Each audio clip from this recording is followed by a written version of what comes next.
ਸਤਿ ਸ਼੍ਰੀ ਅਕਾਲ ਜੀ। ਤੁਸੀਂ ਦੇਖ ਰਹੇ ਹੋ ਇੰਡੋਜ਼ ਟੀਵੀ ਆਸਟ੍ਰੇਲੀਆ ਤੇ ਮੈਂ ਹਾਂ ਗੁਰਕਬਾਲ ਸਿੰਘ। ਅੱਜ ਇੰਡੋਜ਼ ਟੀਵੀ ਦੀ ਟੀਮ ਪਹੁੰਚੀ ਹੋਈ ਆ ਬਠਿੰਡਾ ਜ਼ਿਲ੍ਹਾ ਦੇ ਪਿੰਡ ਜੀਦਾ ਦੇ ਵਿਖੇ, ਜਿੱਥੋਂ ਦੀ ਇੱਕ ਲਾਇਬ੍ਰੇਰੀ ਜਿਹਦੇ ਵਿੱਚ ਆਪਾਂ ਜੇ ਗੱਲ ਕਰੀਏ ਤਾਂ ਸਭ ਤੋਂ ਅਪਡੇਟਡ ਲਾਇਬ੍ਰੇਰੀ ਆ, ਜਿਹਦੇ ਵਿੱਚ ਹਰ ਇੱਕ ਸਹੂਲਤ ਹੈ ਜਿਹੜੀ ਇੱਥੋਂ ਦੇ ਜੋ ਬਸ਼ਿੰਦੇ ਨੇ, ਜੋ ਇੱਥੋਂ ਦੀ ਕਮੇਟੀ ਆ, ਉਹਨਾਂ ਵੱਲੋਂ ਆਮ ਲੋਕਾਂ ਨੂੰ ਚੰਗਾ ਸਾਹਿਤ, ਚੰਗੀਆਂ ਕਿਤਾਬਾਂ ਦੇ ਨਾਲ ਨਾਲ ਇੰਟਰਨੈਟ ਤੇ ਹੋਰ ਸਹੂਲਤਾਂ ਇਸ ਲਾਇਬ੍ਰੇਰੀ ਦੇ ਵਿੱਚ ਪ੍ਰੋਵਾਈਡ ਕਰਵਾਈਆਂ ਗਈਆਂ ਨੇ। ਆਓ ਇਸ ਪੂਰੇ ਮਸਲੇ ਤੇ, ਇਸ ਲਾਇਬ੍ਰੇਰੀ ਦੇ ਬਾਰੇ, ਇਸ ਦਾ ਕੀ ਇਤਿਹਾਸ ਹੈ, ਇਸ ਦੀ ਕਦੋਂ ਇਹ ਲਾਇਬ੍ਰੇਰੀ ਬਣੀ, ਇਸ ਦੇ ਵਿੱਚ ਕੀ ਦਿੱਕਤਾਂ ਆਈਆਂ, ਉਸ ਸਾਰੇ ਮਸਲਿਆਂ ਤੇ ਗੱਲਬਾਤ ਕਰਨ ਲਈ ਆਓ ਇੰਡੋਜ਼ ਟੀਵੀ ਦੇ ਦਰਸ਼ਕਾਂ ਦਾ ਇੱਕ ਵਾਰ ਫੇਰ ਸਵਾਗਤ ਕਰਦੇ ਹਾਂ। ਜਿਸ ਤਰ੍ਹਾਂ ਕਿ ਅਸੀਂ ਤੁਹਾਨੂੰ ਪਹਿਲਾਂ ਹੀ ਦੱਸ ਚੁੱਕੇ ਹਾਂ ਕਿ ਅਸੀਂ ਤੁਹਾਨੂੰ ਜ਼ਿਲ੍ਹਾ ਬਠਿੰਡਾ ਦੇ ਪਿੰਡ ਜੀਦਾ ਦੇ ਵਿਖੇ ਲਾਇਬ੍ਰੇਰੀ ਦੇ ਵਿੱਚ ਲੈ ਕੇ ਆਏ, ਜਿਹੜੀ ਕਿ 1978 ਦੇ ਵਿੱਚ ਐਸਟੈਬਲਿਸ਼ ਕੀਤੀ ਗਈ, ਤਿਆਰ ਕੀਤੀ ਗਈ ਤੇ ਅੱਜ ਤੱਕ ਬਹੁਤ ਹੀ ਵਧੀਆ ਤਰੀਕੇ ਨਾਲ ਚੱਲ ਰਹੀ ਹੈ। ਸੋ ਇਸ ਲਾਇਬ੍ਰੇਰੀ ਨੂੰ ਚਲਾਉਣ ਦੇ ਵਿੱਚ, ਜਦੋਂ ਕਿ ਅੱਜ ਟੈਕਨੀਕਲ ਯੁੱਗ ਦੇ ਵਿੱਚ, ਇੰਟਰਨੈਟ ਦੇ ਯੁੱਗ ਦੇ ਵਿੱਚ ਕਿਤਾਬਾਂ ਤੱਕ ਜੋ ਬੱਚੇ ਨੇ, ਜੋ ਪਾਠਕ ਨੇ, ਉਹਨਾਂ ਦੀ ਕਿੰਨੀ ਕੁ ਨੇੜਤਾ ਹੈ, ਇਸ ਸਾਰੀਆਂ ਗੱਲਾਂ ਬਾਤਾਂ 'ਤੇ ਚਰਚਾ ਕਰਨ ਵਾਸਤੇ ਸਾਡੇ ਨਾਲ ਡਾਕਟਰ ਕੇਵਲ ਕ੍ਰਿਸ਼ਨ ਜੀਦਾ ਜੀ, ਜਿਹੜੇ ਕਿ ਉਸ ਸਮੇਂ ਤੋਂ ਇਸ ਲਾਇਬ੍ਰੇਰੀ ਨਾਲ ਜੁੜੇ ਹੋਏ ਨੇ ਜਦੋਂ ਇਹ ਲਾਇਬ੍ਰੇਰੀ ਹੋਂਦ ਦੇ ਵਿੱਚ ਆਈ। ਇਸ ਦੇ ਨਾਲ ਪ੍ਰਧਾਨ ਜਗਮੇਲ ਸਿੰਘ ਤੇ ਨਾਲ ਹੀ ਸੈਕਟਰੀ ਸਰਬਜੀਤ ਸਿੰਘ ਜੀ ਸਾਡੇ ਨਾਲ ਮੌਜੂਦ ਨੇ। ਇਹਨਾਂ ਸਾਰੇ ਵਿਸ਼ਿਆਂ ਦੇ ਉੱਪਰ ਗੱਲਬਾਤ ਕਰਾਂਗੇ। ਆਓ ਸਭ ਤੋਂ ਪਹਿਲਾਂ ਸਵਾਗਤ ਕਰਦੇ ਹਾਂ ਇਹਨਾਂ ਦਾ, ਤੇ ਨਾਲ ਹੀ ਨਾਲ ਗੱਲਬਾਤ ਸ਼ੁਰੂ ਕਰਦੇ ਹਾਂ ਕੇਵਲ ਕ੍ਰਿਸ਼ਨ ਜੀਦਾ ਜੀ ਤੋਂ। ਸਵਾਗਤ ਹੈ ਜੀ ਤੁਹਾਡਾ ਇੰਡੋਜ਼ ਟੀਵੀ ਆਸਟ੍ਰੇਲੀਆ 'ਤੇ। ਸਭ ਤੋਂ ਪਹਿਲਾਂ ਕੇਵਲ ਕ੍ਰਿਸ਼ਨ ਜੀ, ਤੁਹਾਡੇ ਨਾਲ ਮੈਂ ਗੱਲ ਕਰਨੀ ਸ਼ੁਰੂ ਕਰੂੰਗਾ ਕਿ ਜਦੋਂ ਇਹ ਲਾਇਬ੍ਰੇਰੀ ਹੋਂਦ ਦੇ ਵਿੱਚ ਆਈ, ਕਿਉਂਕਿ ਜੇ ਆਪਾਂ ਗੱਲ ਕਰੀਏ ਉਸ ਦੌਰ ਦੇ ਵਿੱਚ ਪਾਠਕ ਵੀ ਚੰਗੇ ਸੀ, ਇੰਟਰਸਟ ਵੀ ਸੀ ਪੜ੍ਹਨ ਦਾ, ਤਾਂ ਤੁਹਾਨੂੰ ਕਿਹੜੀਆਂ ਸਮੱਸਿਆਵਾਂ ਦਾ ਸਾਹਮਣਾ ਕਰਨਾ ਪਿਆ? ਇਸ ਲਾਇਬ੍ਰੇਰੀ ਦੀ ਹੋਂਦ ਕਿੱਦਾਂ ਹੋਈ, ਇਸ ਬਾਰੇ ਜਾਣਕਾਰੀ ਦਿਓ। ਜਿੱਥੋਂ ਕਿ ਲਾਇਬ੍ਰੇਰੀ ਹੋਂਦ ਦੀ ਗੱਲ ਆਈ, ਇਹ 8 ਜਨਵਰੀ 1978 ਨੂੰ ਲਾਇਬ੍ਰੇਰੀ ਦੀ ਸਥਾਪਨਾ ਕੀਤੀ ਗਈ ਸੀ ਜੀ। ਉਦੋਂ ਮੈਂ ਖੇਤੀਬਾੜੀ ਯੂਨੀਵਰਸਿਟੀ ਲੁਧਿਆਣਾ ਤੋਂ ਪੜ੍ਹ ਕੇ ਆਇਆ ਸੀਗਾ ਜੀ। ਇੱਕ ਤਾਂ ਵੈਸੀ ਸਕੂਲ ਦੇ ਟਾਈਮ ਦੇ ਵਿੱਚ ਮੇਰਾ ਵਾਹ ਹੀ ਕੁਝ ਟੀਚਰ ਸਾਹਿਬਾਨ ਨਾਲ ਪਿਆ, ਜਿਹੜੇ ਕਿ ਅੰਧ ਵਿਸ਼ਵਾਸਾਂ ਦੇ ਬਾਰੇ ਲੋਕਾਂ ਨੂੰ ਜਾਗਰੂਕ ਕਰਦੇ ਸੀਗੇ। ਅਤੇ ਦੂਜੀ ਗੱਲ, ਜਦੋਂ ਮੈਂ ਯੂਨੀਵਰਸਿਟੀ ਸੰਨ 1972 'ਚ ਐਡਮਿਸ਼ਨ ਲਈ ਤਾਂ ਉਸ ਸਮੇਂ ਉੱਥੇ ਮੇਰਾ PSU ਵਾਲਿਆਂ ਨਾਲ ਵਾਹ ਪੈ ਗਿਆ ਜੀ। ਜਦੋਂ ਮੈਂ ਡਿਗਰੀ ਕੀਤੀ 1978 ਦੇ ਵਿੱਚ, ਉਦੋਂ ਤੱਕ ਇਹ ਮੈਨੂੰ ਗੱਲ ਬਿਲਕੁਲ ਕਲੀਅਰ ਹੋ ਗਈ ਸੀ ਵੀ ਕੁਛ ਲੋਕ ਜਿਹੜੇ ਹੈਗੇ ਆ, ਉਹ ਨਹੀਂ ਚਾਹੁੰਦੇ ਕਿ ਜਿਹੜੇ ਨੌਜਵਾਨ ਆ ਉਹ ਜਾਗਰੂਕ ਹੋਣ, ਅਤੇ ਉਹਦੇ ਵਾਸਤੇ ਉਹ ਕੀ ਕਰ ਰਹੇ ਆ ਕਿ ਇਹ ਜਿਹੜਾ ਸਾਹਿਤਕ ਪ੍ਰਦੂਸ਼ਣ ਆ ਜਾਂ ਸੱਭਿਆਚਾਰਕ ਪ੍ਰਦੂਸ਼ਣ ਆ, ਉਹ ਫੈਲਾ ਰਹੇ ਆ, ਤਾਂ ਜੋ ਲੋਕ ਜਾਗਰੂਕ ਹੋ ਕੇ, ਜਾਂ ਖਾਸ ਕਰਕੇ ਨੌਜਵਾਨ ਪੀੜ੍ਹੀ ਜਿਹੜੀ ਜਾਗਰੂਕ ਹੋ ਕੇ ਉਹ ਮਤਲਬ ਦੂਸਰੇ ਪਾਸੇ ਉਹਨਾਂ ਦੇ ਖਿਲਾਫ ਨਾ। ਇਹ ਜ਼ਰੂਰ ਦੱਸੋ ਜੀ, ਕਿਹੜੀਆਂ ਔਕੜਾਂ ਤੁਹਾਨੂੰ ਉਸ ਸਮੇਂ ਆਈਆਂ ਅਤੇ ਕਿਵੇਂ ਤੁਸੀਂ ਇਹਦੀ ਸ਼ੁਰੂਆਤ ਆ, ਜਿਹੜੀ ਸ਼ੁਰੂਆਤੀ ਦੌਰ ਆ ਜਿਹੜਾ, ਉਹ ਕਿਸ ਤਰ੍ਹਾਂ ਦਾ ਤੁਹਾਡਾ ਰਿਹਾ? ਕਿਉਂਕਿ ਮੈਂ ਸਮਝਦਾ ਕਿਸੇ ਚੰਗੇ ਕੰਮ ਨੂੰ ਸ਼ੁਰੂ ਕਰਨ ਵਾਸਤੇ ਕੁਝ ਤੁਹਾਡੇ ਵਿਰੋਧੀ ਵੀ ਹੋਣਗੇ, ਕੁਝ ਬੰਦੇ ਇੱਦਾਂ ਦੀ ਵੀ ਹੋਣਗੇ ਕਿ ਇਹ ਇੱਦਾਂ ਦੀ ਜਿਹੜੀ ਕਾਰਵਾਈ ਆ ਜਾਂ ਕੰਮ ਆ ਪਿੰਡ ਦੇ ਵਿੱਚ ਕਿਉਂ ਕਰ ਰਹੇ ਆ, ਉਹਦੇ ਬਾਰੇ ਜ਼ਰੂਰ ਦੱਸੋ। ਕਿਹੜੀਆਂ ਔਕੜਾਂ ਤੁਹਾਨੂੰ ਪੇਸ਼ ਆਈਆਂ? ਹਾਂ, ਇਹ ਤਾਂ ਹੁੰਦਾ ਹੀ ਆ ਵੀ ਜਦੋਂ ਤੁਸੀਂ ਕੰਮ ਸ਼ੁਰੂ ਕਰਦੇ ਆ ਨਾ, ਵੀ ਇਹ ਹੋ ਨਹੀਂ ਸਕਦਾ ਵੀ ਮਤਲਬ ਕਿੰਨਾ ਮਰਜ਼ੀ ਕੰਮ ਵਧੀਆ ਤੋਂ ਵਧੀਆ ਸ਼ੁਰੂ ਕਰ ਲਓ ਜਾਂ ਕਰੀ ਚੱਲੋ, ਜਾਂ ਆਪਦਾ ਘਰ ਫੂਕ ਵੀ ਲਓ, ਤਾਂ ਕੁਛ ਲੋਕਾਂ ਨੂੰ ਐਂ ਲੱਗ ਸਕਦਾ ਯਾਰ ਇਹਨੇ ਤਾਂ ਆਪਦਾ ਘਰ ਫੂਕਿਆ, ਇਹਨੂੰ ਕੋਈ ਨਾ ਕੋਈ ਫਾਇਦਾ ਹੁੰਦਾ ਹੋਊਗਾ ਜੀ। ਇਸ ਕਰਕੇ ਜਦੋਂ ਅਸੀਂ ਵੀ ਮਤਲਬ ਇਹ ਲਾਇਬ੍ਰੇਰੀ ਖੋਲ੍ਹੀ 8 ਜਨਵਰੀ 1978 ਨੂੰ, ਉਦੋਂ ਸਾਨੂੰ ਸਭ ਤੋਂ ਵੱਡੀ ਸਮੱਸਿਆ ਪਹਿਲਾਂ ਆਈ ਇਹ ਵੀ ਅਸੀਂ ਜਦੋਂ ਲਾਇਬ੍ਰੇਰੀ 'ਚੋਂ ਥੋੜ੍ਹਾ ਜਿਹਾ ਬਾਹਰ ਜਾਣਾ, ਉਹ ਕਿਸੇ ਨੇ ਆ ਕੇ ਅਖਬਾਰ ਪਾੜ ਜਾਣੇ, ਕਿਸੇ ਨੇ ਕੋਈ ਮੈਗਜ਼ੀਨ ਚੱਕ ਕੇ ਲੈ ਜਾਣਾ, ਕਿਸੇ ਨੇ ਕੁਛ ਕਰ ਜਾਣਾ, ਯਾਨੀ ਕਿ ਸਾਨੂੰ ਉਹਨਾਂ ਨੇ ਪਰੇਸ਼ਾਨ ਕਰਨਾ, ਅਤੇ ਅਸੀਂ ਪਰੇਸ਼ਾਨ ਹੁੰਦੇ ਵੀ ਬਹੁਤ। ਅਸੀਂ ਫਿਰ ਸਪੀਕਰ ਗੁਰਦੁਆਰਾ ਸਾਹਿਬ ਨੂੰ ਭੱਜਦੇ ਉੱਤੇ ਸਪੀਕਰ 'ਚ ਬੁਲਾਉਂਦੇ ਵੀ ਭਾਈ ਬੱਚੇ ਐਂ ਕਰ ਰਿਹਾ, ਉਹ ਕਰ ਰਹੇ ਆ। ਪਰ ਸਮੇਂ ਦੇ ਨਾਲ ਕੁਝ ਸਾਲਾਂ ਬਾਅਦ ਉਹਨਾਂ ਬੱਚਿਆਂ ਨੂੰ ਅਕਲ ਆ ਗਈ ਅਤੇ ਉਹ ਫਿਰ ਸਾਡੇ ਮੈਂਬਰ ਵੀ ਬਣ ਗਏ, ਅਤੇ ਹੁਣ ਬਕਾਇਦਾ ਉਹ ਸਾਨੂੰ ਮਤਲਬ ਫੰਡ ਵੀ ਦੇ ਰਹੇ। ਦੂਜੀ ਗੱਲ ਸੀਗੀ ਆਪਣਾ ਫੰਡਾਂ ਦੀ ਗੱਲ, ਵੀ 1978 ਤੋਂ 1983 ਤੱਕ 82 ਤੱਕ ਸਾਡੇ ਕੋਲ ਫੰਡ ਹੁੰਦੇ ਹੀ ਨਹੀਂ ਸੀ। ਉਦੋਂ ਜਿਹੜੀ ਅਸੀਂ ਲਾਇਬ੍ਰੇਰੀ ਖੋਲ੍ਹੀ ਆ, ਜਿਹੜੇ ਅਖਬਾਰ ਆਉਂਦੇ ਸੀਗੇ, ਪੰਚਾਇਤ ਆਪਦੇ ਫੰਡ 'ਚੋਂ ਮਤਲਬ ਅਖਬਾਰਾਂ ਦਾ ਬਿੱਲ ਭਰਦੀ ਸੀ ਜੀ। ਪੰਚਾਇਤਾਂ ਦਾ ਸਾਨੂੰ ਪਤਾ ਹੀ ਹੈ, ਉਹ ਕਿਤੇ ਭਰਤੇ ਕਿਤੇ ਨਾ ਭਰਤੇ। ਉਹ ਕਈ ਵਾਰੀ ਕੀ ਹੁੰਦਾ, ਤੁਹਾਡੇ ਨਾ ਆਪਣਾ ਗੋਨਿਆਂ ਨੇ ਮੰਡੀ ਕਸ਼ਮੀਰੀ ਹੁੰਦਾ ਸੀਗਾ ਜੀ, ਉਹ ਅਖਬਾਰ ਮੁੱਲ ਦਿੰਦਾ ਹੁੰਦਾ ਸੀਗਾ, ਕਈ ਮਹੀਨਿਆਂ ਦੇ ਪੈਸੇ ਇਕੱਠੇ ਹੋ ਜਾਣੇ, ਇਹਨਾਂ ਪੰਚਾਇਤ ਵਾਲਿਆਂ ਨੇ ਦੇਣੇ ਨਾ। ਜਦੋਂ ਮੈਂ ਅਤੇ ਮਾਸਟਰ ਜਗਮੇਲ ਜੀ ਜਾਂ ਜਿਹੜੇ ਉਸ ਸਮੇਂ ਦੇ ਸੀਗੇ, ਅਸੀਂ ਜੋ ਮੰਡੀ 'ਚ ਕਿਸੇ ਕੰਮ ਦੀ ਖਾਤਰ ਜਾਣਾ, ਅਤੇ ਉਹਨੇ ਸਾਨੂੰ ਘੇਰ ਲੈਣਾ ਵੀ ਤੁਹਾਡੇ ਪੈਸੇ ਨਹੀਂ ਆਏ। ਅਸੀਂ ਇਹ ਕੋਈ ਗੱਲ ਨਹੀਂ, ਅਸੀਂ ਦਿੰਦੇ ਹਾਂ, ਅਸੀਂ ਆਖੀ ਜਾਂਦੇ ਹਾਂ। ਹੁਣ ਉਹਦੇ ਵਾਸਤੇ ਸਮੱਸਿਆ ਖੜੀ ਹੋ ਗਈ, ਜੇ ਉਹ ਮਤਲਬ ਆਪਣਾ ਅਖਬਾਰ ਬੰਦ ਕਰਦਾ ਸੀਗਾ, ਉਹਦੇ ਪੈਸੇ ਸਾਰੇ ਮਰਦੇ ਸੀਗੇ। ਫਿਰ ਉਹ ਮਜਬੂਰੀ ਬਸ ਉਹਨੇ ਕੀਤਾ ਕਿ ਉਹਨੇ ਕੰਟੀਨਿਊ ਕਰੀ ਰੱਖਿਆ। ਤੇ ਫਿਰ ਸਾਨੂੰ ਵੀ ਆ ਗਿਆ ਵੀ ਇਸ ਮਤਲਬ ਪੰਚਾਇਤ ਤੇ ਬਾਹਲਾ ਨਿਰਭਰ ਰਹਿਣ ਦੀ ਬਜਾਏ ਵੀ ਸਾਨੂੰ ਆਪਦੀ ਫੰਡ ਦੇ ਸੋਰਸ ਜਿਹੜੇ ਉਹ ਪੈਦਾ ਕਰਨੇ ਪੈਣੇ। ਤੁਹਾਡੇ ਕੌੜੇ ਤਜਰਬੇ ਕਿਹੜੇ ਰਹੇ ਇਸ ਲਾਇਬ੍ਰੇਰੀ ਨੂੰ ਚਲਾਉਣ ਦੇ ਵਿੱਚ, ਜਿਨ੍ਹਾਂ ਨੂੰ ਤੁਸੀਂ ਅੱਜ ਵੀ ਜ਼ਿਹਨ ਦੇ ਵਿੱਚ ਯਾਦ ਕਰਕੇ ਸੋਚਦੇ ਹੋ ਕਿ ਜੇ ਮੈਂ ਸ਼ਾਇਦ ਉਸ ਸਮੇਂ ਉਸ ਤਜਰਬੇ ਕਾਰਨ ਪਿੱਛੇ ਹਟ ਜਾਂਦਾ ਤਾਂ ਅੱਜ ਇਸ ਲਾਇਬ੍ਰੇਰੀ ਜਿਹੜੀ ਹੋਂਦ ਹੈ ਉਹ ਸਥਾਪਿਤ ਨਹੀਂ ਰਹਿਣੀ ਸੀ? ਇਹਦੇ 'ਚ ਨਾ ਆਏ ਆ ਜੀ, ਇਹ ਜਿਹੜੇ ਕਿਤਾਬਾਂ ਨਾ, ਇਹ ਕਿਤਾਬਾਂ ਇਕੱਲੀ ਨਾ ਲਾਇਬ੍ਰੇਰੀ ਪੁਸਤਕਾਲਾ ਨਹੀਂ ਹੁੰਦੀ, ਇੱਕ ਸ਼ਕਤੀ ਵੀ ਹੁੰਦੀ ਹੈ। ਬਿਲਕੁਲ। ਇਹ ਕਿਤਾਬਾਂ ਬੰਦੇ ਨੂੰ ਬੋਲਣ ਲਾ ਦਿੰਦੀਆਂ, ਗੂੰਗੇ ਨੂੰ ਵੀ। ਜੀ। ਜਦੋਂ ਤੁਸੀਂ ਬੋਲੋਗੇ ਸੱਚ ਨੂੰ ਸੱਚ ਆਖੋਗੇ, ਝੂਠ ਨੂੰ ਝੂਠ ਆਖੋਗੇ, ਤਾਂ ਇੱਕ ਵਾਰੀ ਕਹਤਾ ਤੁਹਾਡਾ ਇੱਕ ਦੁਸ਼ਮਣ ਪੈਦਾ ਹੋ ਗਿਆ। ਜੇ ਤੁਸੀਂ ਦੋ ਵਾਰੀ ਕਹਤਾ ਦੋ ਪੈਦਾ ਹੋ ਗਏ। ਇਹ ਇਸ ਤਰ੍ਹਾਂ ਹੁੰਦਾ ਜੀ ਇਹ। ਤੇ ਇਵੇਂ ਮਤਲਬ ਸਾਡੇ ਨਾ ਮਤਲਬ ਇਹ ਚੱਲਦਾ ਆਇਆ। ਤੇ ਪਿਛਲੇ ਦਿਨਾਂ 'ਚ ਕੀ ਹੋਇਆ ਵੀ ਅਸੀਂ ਮਤਲਬ ਦੁਕਾਨਾਂ ਬਣਾਈਆਂ ਸੀਗੀਆਂ ਲਾਇਬ੍ਰੇਰੀ ਦੀਆਂ, ਤੇ ਉਹਦੀ ਬਕਾਇਦਾ ਬੁਨਿਆਦ ਹੁੰਦੇ 2 ਸਾਲ ਵਾਸਤੇ ਜਾਂ 3 ਸਾਲ ਵਾਸਤੇ ਅਸੀਂ ਮਤਲਬ ਦਿੰਨੇ ਦੁਕਾਨ। ਤੇ ਜਦੋਂ ਟਾਈਮ ਪੀਰੀਅਡ ਪੂਰਾ ਹੋ ਗਿਆ ਤੇ ਉਸ ਨੂੰ ਆਖਿਆ ਵੀ ਭਾਈ ਤੂੰ ਉੱਠ ਵੀ ਅਸੀਂ ਦੁਬਾਰਾ ਬੋਲੀ ਕਰਕੇ ਵੀ ਦੁਬਾਰਾ ਕਿਸੇ ਨੂੰ ਚੜਾਉਣੀ ਹੈ। ਤੇ ਉਹ ਉੱਠੇ ਨਾ, ਤੇ ਅਸੀਂ ਜਦੋਂ ਨੋਟਸ ਦੇਣਗੇ ਤੇ ਨੋਟਸ ਵੀ ਸਾਡਾ ਪਾੜ ਕੇ ਉਹ ਮਾਰਿਆ ਚਲਾ ਕੇ। ਉਹਦੇ 'ਚ ਇਹ ਲੱਗਦਾ ਸੀਗਾ ਵੀ ਕਹਿੰਦੇ ਨਾ ਰੰਨੇ ਤੂੰ ਨਹੀਂ ਬੋਲਦੀ ਵਿੱਚ ਤੇਰਾ ਕੋਈ ਯਾਰ ਬੋਲਦਾ। ਤੇ ਸਾਨੂੰ ਐਂ ਲੱਗਾ ਵੀ ਇਹਦੇ ਮਰ ਕੋਈ ਨਾ ਕੋਈ ਬੈਕ 'ਚ ਕੋਈ ਹੈਗਾ ਜਿਹੜਾ ਇਸ ਤਰ੍ਹਾਂ ਕਰਦਾ ਹੈ। ਤਾਂ ਫਿਰ ਸਾਨੂੰ ਪਤਾ ਲੱਗਾ ਸਾਡਾ ਬੰਦਾ ਹੀ ਵਿੱਚ ਸੀਗਾ ਜਿਹਦੇ ਕਰਕੇ ਉਹ ਆਕੜਦਾ ਸੀਗਾ। ਤੇ ਫਿਰ ਉਦੋਂ ਵੱਧ ਵੀ ਕੀ ਹੋਇਆ ਜਿਹੜੀ ਮੇਰੇ ਚੇਤੇ 'ਚੋਂ ਨਿਕਲਦੀ ਨਹੀਂ। ਸਾਡਾ ਪਿੰਡ ਦਾ ਇੱਕ ਮੋਹਤਬਰ ਬੰਦਾ, ਉਹਦੀ ਪੂਰੀ ਪਿੱਠ ਤੇ ਮੋਹਤਬਰ ਬੰਦਾ। ਤੇ ਅਸੀਂ ਮਤਲਬ ਇੱਕ ਦਿਨ ਮਤਲਬ ਗਏ ਉਹਦੇ ਕੋਲ 2-3 ਜਣੇ ਰਲ ਕੇ ਵੀ ਪੁੱਛੀਏ ਦੀ ਸੀ ਵੀ ਸਾਡੇ ਨਾਲ ਅਸੀਂ ਲਾਇਬ੍ਰੇਰੀ ਕੀ ਮਾੜਾ ਕੰਮ ਕਰਦੇ ਹਾਂ ਵੀ ਜਿਹੜਾ ਤੂੰ ਸਾਡੇ ਉਲਟ ਹੋ ਗਿਆ। ਤੇ ਜਦੋਂ ਉਹਦੇ ਨਾਲ ਗੱਲ ਕੀਤੀ ਕਹਿੰਦਾ ਯਾਰ ਮੈਂ ਲਾਇਬ੍ਰੇਰੀ ਦੇ ਉਲਟ ਨਹੀਂ ਮੈਂ ਤਾਂ ਜਿਹੜਾ ਤੁਹਾਡੇ ਨਾਲ ਆਹ ਬੰਦਾ ਤੁਰਿਆ ਫਿਰਦਾ ਨਾ ਇਹਨੇ ਮੈਨੂੰ ਬੁਰਾ ਭਲਾ ਕਿਹਾ ਸੀ, ਮੇਰੇ ਉਲਟ ਬੋਲਿਆ ਸੀ। ਕਹਿੰਦਾ ਮੈਂ ਉਹ ਮਤਲਬ ਕੱਢਦਾ। ਇਹਦੇ 'ਚ ਨਾ ਲਾਇਬ੍ਰੇਰੀ 'ਚ ਹੈ ਹੀ ਇਹ ਵੀ ਖਾਸ ਕਰਕੇ ਪਿੰਡ ਦੇ ਲੋਕਾਂ ਦੇ ਵਿੱਚ ਇਹ ਆਪਦੀ ਜਿਹੜੀ ਨਿੱਜੀ ਰੰਜਿਸ਼ ਕਿਸੇ ਨਾਲ ਵੀ ਹੁੰਦੀ ਹੈ ਉਹ ਸਿੱਧੀ ਨਹੀਂ ਕੱਢਦੇ, ਚਾਹੇ ਤਾਂ ਉਹ ਡਰਦੇ ਆ ਵੀ ਉਹਦਾ ਮਾਰੂ ਸਿਰ 'ਚ। ਤੇ ਉਹ ਫਿਰ ਕਿਸੇ ਸੰਸਥਾ ਦੇ ਰਾਹੀਂ ਉਹਦੇ ਰਾਹੀਂ ਕੱਢਦੇ ਆ। ਉਹ ਫਿਰ ਹੋਇਆ ਕਿ ਉਦੋਂ ਗਾਂ ਵੀ ਅਸੀਂ ਵੀ ਫਿਰ ਕਰੜੇ ਹੋ ਗਏ, ਸਾਨੂੰ ਵੀ ਆਏ ਸੀ ਹੁਣ ਲਾਇਬ੍ਰੇਰੀ ਤਾਂ ਚਲਾਉਣੀ ਹੈ। ਤੇ ਉਹਨੇ ਅਦਾਲਤ 'ਚ ਕੇਸ ਕਰਤਾ, ਉਹਨੇ ਬੰਦੇ ਨੇ 8 ਜਣੇ ਸੀਗੇ। ਅਸੀਂ ਵੀ ਸੌਹਾਂ ਕਰਕੇ ਤੁਰ ਪਏ ਇੱਥੋਂ, ਆਪਦੇ ਨਾ ਕੱਪੜੇ ਲੀੜੇ ਪਾ ਲਏ ਝੋਲੇ ਦੇ 'ਚ ਵੀ ਜੇ ਜੇਲ੍ਹ 'ਚ ਜਾਣਾ ਪਿਆ ਤਾਂ ਅਸੀਂ ਜਾਵਾਂਗੇ। ਤੇ ਅਸੀਂ ਵੀ ਥਾਣੇ ਜਾ ਵੜੇ। ਫਿਰ ਹੁੰਦੇ ਕਰਦੇ ਹੋਇਆ ਕਿ ਵੀ ਮਤਲਬ ਜਿਹੜਾ ਜੋ ਸਮਝੌਤਾ ਆ ਉਹਨੇ ਮਤਲਬ ਆਪਦੀ ਗਲਤੀ ਵੀ ਮੰਨੀ, ਤੇ ਜਿਹੜਾ ਸਾਡਾ ਅਦਾਲਤ 'ਚ ਸਾਡਾ ਵੀ ਜਿਹੜਾ ਖਰਚ ਹੋਇਆ ਸੀਗਾ ਉਹਨੇ ਸਾਨੂੰ ਉਹ ਖਰਚ ਵੀ ਦਿੱਤਾ। ਇਸ ਦੇ ਨਾਲ ਜਿਹੜਾ ਫਾਈਨੈਂਸ਼ੀਅਲ ਜਿਹੜਾ ਇਹਦੀ ਸਪੋਰਟ ਹੈ ਜਾਂ ਜਿਸ ਸਮੇਂ ਤੁਸੀਂ ਚਲਾਇਆ ਇਸ ਲਾਇਬ੍ਰੇਰੀ ਨੂੰ ਰਨ ਕੀਤਾ, ਕਿਉਂਕਿ ਕਹਿੰਦੇ ਹੁੰਦੇ ਆ ਵੀ ਕਿਸੇ ਚੀਜ਼ ਦੀ ਸ਼ੁਰੂਆਤ ਕਰਨੀ ਸ਼ੁਰੂਆਤੀ ਦੌਰ ਦੇ ਵਿੱਚ ਜਿਹੜਾ ਚਲਾਉਣਾ ਉਹ ਬਹੁਤ ਵੱਡੀ ਗੱਲ ਹੁੰਦੀ ਹੈ। ਚਲਦੀ ਰੇਲ ਗੱਡੀ ਤੇ ਹਰੇਕ ਚੜ੍ਹ ਜਾਂਦਾ। ਸੋ ਇਸ ਕਰਕੇ ਜਦੋਂ ਉਸ ਦੌਰ ਦੇ ਵਿੱਚ ਤੁਸੀਂ ਇਹਨੂੰ ਚਲਾਉਣ ਦੀ ਕੋਸ਼ਿਸ਼ ਕਰ ਰਹੇ ਸੀ, ਉਹ ਫੰਡਾਂ ਦੀ ਜਿਹੜੀ ਮੈਨੇਜਮੈਂਟ ਆ ਉਹ ਕਿਸ ਤਰੀਕੇ ਨਾਲ ਹੁੰਦੀ ਸੀ? ਫੰਡ ਪਿੰਡ 'ਚੋਂ ਇਕੱਠੇ ਕੀਤੇ ਗਏ, ਸਰਕਾਰਾਂ ਕੋਲੋਂ ਲਏ ਗਏ, ਜਾਂ ਤੁਸੀਂ ਨਿੱਜੀ ਕਿਸ ਤਰੀਕੇ ਨਾਲ ਜਿਹੜੇ ਫੰਡ ਆ ਇਕੱਤਰ ਕੀਤੇ, ਕਿਵੇਂ ਫੰਡ ਲਾਏ? ਜਿਵੇਂ ਮੈਂ ਤੁਹਾਨੂੰ ਪਹਿਲਾਂ ਹੀ ਦੱਸਿਆ 1978 ਤੋਂ 1982 ਤੱਕ ਤਾਂ ਅਸੀਂ ਸਮਝ ਲਓ ਕੋਈ ਫੰਡ ਨਹੀਂ ਇਕੱਠਾ ਕੀਤਾ, ਕੁਛ ਵੀ ਨਹੀਂ। ਫਿਰ ਅਸੀਂ ਇੱਕ ਤਾਂ ਮਤਲਬ ਲੋਕਾਂ ਨੂੰ ਅਪੀਲ ਕੀਤੀ ਵੀ ਤੁਸੀਂ ਵਿਆਹ ਸ਼ਾਦੀਆਂ ਦੇ ਉੱਤੇ ਜਾਂ ਹੋਰ ਦੁੱਖ ਸੁੱਖ ਵੇਲੇ ਇਹ ਵੀ ਕੁਛ ਪੈਸੇ ਜਿਹੜੇ ਆ 2-4 ਰੁਪਏ, ਉਦੋਂ 1 ਰੁਪਈਆ ਜਾਂ 2 ਰੁਪਏ ਬਹੁਤ ਹੁੰਦੇ ਸੀਗੇ, 2-4 ਰੁਪਏ ਜਿਹੜੇ ਉਹ ਸਾਨੂੰ ਲਾਇਬ੍ਰੇਰੀ ਨੂੰ ਦਿਆ ਕਰੋ। ਤੇ ਦੂਜੀ ਗੱਲ ਅਸੀਂ ਕੀ ਕੀਤਾ, ਅਸੀਂ ਆਪ ਦੇ ਉੱਤੇ ਹੀ ਜਿਹੜੇ ਸਾਡੇ ਮੈਂਬਰ ਸੀਗੇ ਉਹਨਾਂ ਨੂੰ ਰੈਗੂਲਰ ਫੰਡ ਲਾਇਆ ਮਹੀਨੇ ਦਾ, 1-2 ਰੁਪਏ 5 ਵੱਧ ਤੋਂ ਵੱਧ 5 ਰੁਪਏ ਫੰਡ ਸੀਗਾ। ਤੇ ਉਹ ਰੈਗੂਲਰ ਫੰਡ ਦੇਣ ਲੱਗ ਪਏ। ਤੀਜੀ ਗੱਲ ਕੀ ਹੋਇਆ 1982-83 'ਚ ਜਾ ਕੇ, ਤੇ 1982-83 'ਚ ਜਾ ਕੇ ਸਾਡੇ ਬਲਜੀਤ ਸਿੰਘ ਸਿੱਧੂ ਆ ਜੀ, ਉਹ ਕੈਨੇਡਾ ਰਹਿੰਦੇ ਆ, ਕਾਫੀ ਚਿਰ ਦੇ ਰਹਿੰਦੇ ਆ, ਉਹ ਸਾਡੇ ਨਾਲ ਪਹਿਲਾਂ ਤੋਂ ਜੁੜੇ ਹੋਏ ਸੀ। ਉਹਨੇ ਪਹਿਲੀ ਵਾਰ ਸਾਨੂੰ 1800 ਰੁਪਈਆ 1983 ਦੇ ਵਿੱਚ ਭੇਜਿਆ।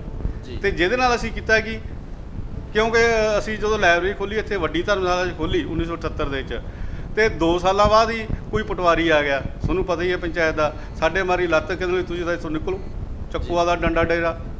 ਤੇ ਸਾਡੇ ਵਾਸਤੇ ਫਿਰ ਸਮੱਸਿਆ ਹੋ ਗਈ, ਜਾਈਏ ਕਿਤੇ। ਫਿਰ ਸਾਡੇ ਇੱਥੇ ਨਾਲ ਗੁਆਂਢ 'ਚ ਸੋਹਣਕੀ ਧਰਮਸ਼ਾਲਾ, ਫਿਰ ਅਸੀਂ ਸਭ ਕੁਛ ਆਪਦਾ ਜੁੱਲੀ ਤਬੜਾ ਜਿਹੜਾ ਚੱਕ ਕੇ ਉੱਥੇ ਲੈ ਗਏ। ਉੱਥੇ ਵੀ ਫਿਰ ਸਾਨੂੰ ਐਂ ਸੀ ਗੱਲ ਵੀ ਐਂ ਤਾਂ ਸਰਨਾ ਨਹੀਂ, ਆਪਦਾ ਘਰ ਤਾਂ ਬਣਾਉਣਾ ਹੀ ਪੈਣਾ। ਫਿਰ ਅਸੀਂ 82 ਦੇ ਵਿੱਚ 4 ਮਰਲੇ ਥਾਂ ਜਿਹੜਾ ਆਹ ਜਿੱਥੇ ਆਪਾਂ ਬੈਠੇ ਹਾਂ ਇਹ ਅਸੀਂ ਖਰੀਦਿਆ, ਜਿਹਦੇ ਵਿੱਚ ਅਸੀਂ ਰੈਗੂਲਰ ਫੰਡ ਜਿਹੜਾ ਇਕੱਠਾ ਕਰਦੇ ਉਹਦੇ 'ਚੋਂ ਜਾਂ ਜਿਹੜੇ ਸਹਾਇਤਾ ਜਿਹੜੀ ਬਾਹਰੋਂ ਆਈ ਸੀ ਉਹਦੇ 'ਚੋਂ। ਤੇ ਅਸੀਂ 4 ਮਰਲੇ ਥਾਂ ਦਾ ਖਰੀਦ ਲਿਆ।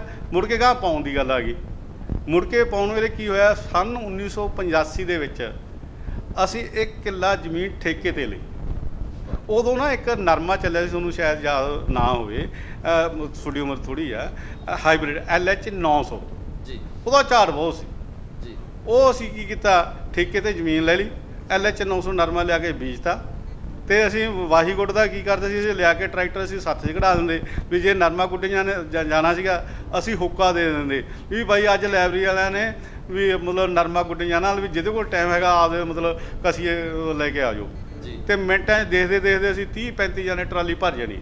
ਤੇ ਅਸੀਂ ਚੌੜ ਕਰਦੇ ਨੇ ਜਾਣਾ ਤੇ ਚੌੜ 'ਚ ਹੀ ਉੱਥੇ ਗੁੱਡ ਕੱਢ ਕੇ ਜਿਹੜਾ ਵੀ ਕੁਝ ਕਰਨਾ ਸੀਗਾ ਘੰਟੇ ਡੇਢ ਘੰਟੇ ਨੂੰ ਅਸੀਂ ਫਿਰ ਵਾਪਸ ਆ ਜਾਣਾ। ਅਸੀਂ ਇਸ ਤਰ੍ਹਾਂ 1 ਸਾਲ 'ਚ ਮਤਲਬ ਝੋਨੇ ਤੇ ਉਹਨੇ ਆਪਣਾ ਕਣਕ ਦੀ ਤੇ ਨਰਮੇ ਦੀ ਖੇਤੀ ਕੀਤੀ ਤੇ ਉਦੋਂ ਸਾਡੇ ਕੋਲ ਇੰਨਾ ਪੈਸਾ ਬਚਿਆ ਤੇ ਅਸੀਂ ਇੱਕ ਕਮਰਾ ਪਾਉਣ ਦੇ 'ਚ ਕਾਮਯਾਬ ਹੋ ਗਏ। ਇਸ ਤਰ੍ਹਾਂ ਫਿਰ ਚੱਲ ਹੋਈ ਗਈ ਤੇ ਹੁਣ 2020 'ਚ ਤਾਂ ਜਮੇ ਹੀ ਮਤਲਬ ਹੋ ਗਿਆ ਵੀ 2020 'ਚ ਸਾਨੂੰ ਇਹ ਸਮੱਸਿਆ ਆ ਗਈ, ਜਿਹੜੀ ਪੁਰਾਣੀ ਜਿਹੜੀ ਲਾਇਬ੍ਰੇਰੀ ਬਣੀ ਸੀ ਉਹ ਚੋਣ ਲੱਗ ਪਈ, ਉਹ ਲੋਟ ਆਵੇ ਹੀ ਨਾ ਸੀ। ਕਈ ਵਾਰੀ ਛੱਤਾਂ ਜਿਹੀਆਂ ਬਦਲ ਕੇ ਦੇਖੀਆਂ ਜਾਂ ਹੋਰ ਕੁਝ ਦੇਖਿਆ। ਫਿਰ ਅਸੀਂ NRI ਵੀਰਾਂ ਨਾਲ ਵੀ ਗੱਲ ਕੀਤੀ ਜਾਂ ਆਪਦੇ ਮੈਂਬਰਾਂ ਨਾਲ ਗੱਲ ਕੀਤੀ, ਉਹ ਕਹਿੰਦੇ ਯਾਰ ਹੁਣ ਐਂ ਕਰੋ, ਇਹਦੀ ਬੁਨਿਆਦ ਵੀ ਬਹੁਤ ਹੋ ਗਈ ਹੈ ਇਹਦੀ, ਤੇ ਇਹਨੂੰ ਆਪਾਂ ਨਵੀਂ ਬਣਾਓ ਜਮਾਂ ਹੀ। ਫਿਰ ਅਸੀਂ ਅੰਦਾਜ਼ਾ ਜਿਹਾ ਲਾਇਆ ਵੀ ਖਰਚ ਕਿੰਨਾ ਹੋਊਗਾ, ਕਹਿੰਦੇ 10-12 ਲੱਖ ਤਾਂ ਆ ਜਾਊ। ਤੇ ਇਹ ਸਮੱਸਿਆ ਆ ਗਈ ਵੀ 10-12 ਲੱਖ ਕਿਵੇਂ ਕਰੀਏ।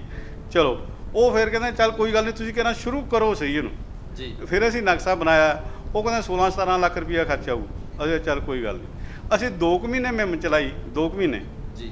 2 ਮਹੀਨਿਆਂ 'ਚ ਸਾਡੇ ਕੋਲ ਲਗਭਗ 21.5 ਲੱਖ ਰੁਪਈਆ ਜਿਹੜਾ 2-3 ਮਹੀਨਿਆਂ ਦੇ ਅੰਦਰ ਹੀ ਇਕੱਠਾ ਹੋ ਗਿਆ ਜੀ। ਉਹਦੇ ਖਾਸ ਕਰਕੇ ਜਿਹੜੇ ਵਰਣਨਯੋਗ ਆ ਸਾਡੇ ਅਵਤਾਰ ਸਿੰਘ ਜੀ ਤਰਕਸ਼ੀਲ ਨਿਊਜ਼ੀਲੈਂਡ ਤੋਂ, ਉਹਨਾਂ ਨੇ 1,00,000 ਰੁਪਈਆ ਭੇਜਤਾ।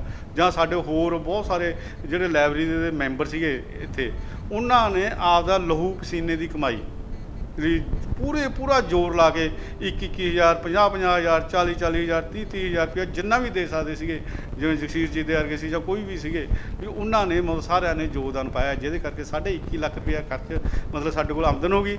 ਤੇ ਇਹਦੇ ਉੱਤੇ ਅਸੀਂ ਪਿਛਲੇ ਕੁਝ ਦਿਨਾਂ ਤੱਕ ਅਸੀਂ ਕਰੀਬ 20.5 ਲੱਖ ਰੁਪਇਆ ਜਿਹੜਾ ਉਹ ਖਰਚ ਕਰ ਚੁੱਕੇ। ਤੇ ਸਾਨੂੰ ਮਾਣ ਆ ਸਾਡੇ ਪਿੰਡ ਦੇ ਲੋਕਾਂ ਦੇ ਉੱਤੇ, ਸਾਡੇ ਮੈਂਬਰਾਂ ਦੇ ਉੱਤੇ, ਸਾਡੇ NRI ਵੀਰਾਂ ਦੇ ਉੱਤੇ, ਸਾਡੇ ਹੋਰ ਦੋਸਤਾਂ ਮਿੱਤਰਾਂ ਦੇ ਉੱਤੇ, ਜਿਨ੍ਹਾਂ ਨੇ ਸਹਿਯੋਗ ਦਿੱਤਾ। ਤੇ ਇੱਕ ਅਸੀਂ ਬਹੁਤ ਸੋਹਣੀ ਬਿਲਡਿੰਗ ਜਿਹੜੀ ਆ ਲਾਇਬ੍ਰੇਰੀ ਦੀ ਬਣਾਉਣ ਦੇ ਵਿੱਚ, ਜਿਸ ਤਰ੍ਹਾਂ ਤੁਸੀਂ ਦੱਸਿਆ ਕਿ ਤੁਸੀਂ ਉਸ ਸਮੇਂ ਜਿਹੜੀ ਹੈਗੀ ਆ ਪੂਰੀ ਡੈਡੀਕੇਸ਼ਨ ਨਾਲ ਇਸ ਲਾਇਬ੍ਰੇਰੀ ਨੂੰ ਚਲਾਉਣ ਦੀ ਕੋਸ਼ਿਸ਼ ਕੀਤੀ, ਉਹਨੂੰ ਐਸਟੈਬਲਿਸ਼ ਕਰਨ ਦੀ ਕੋਸ਼ਿਸ਼ ਕੀਤੀ।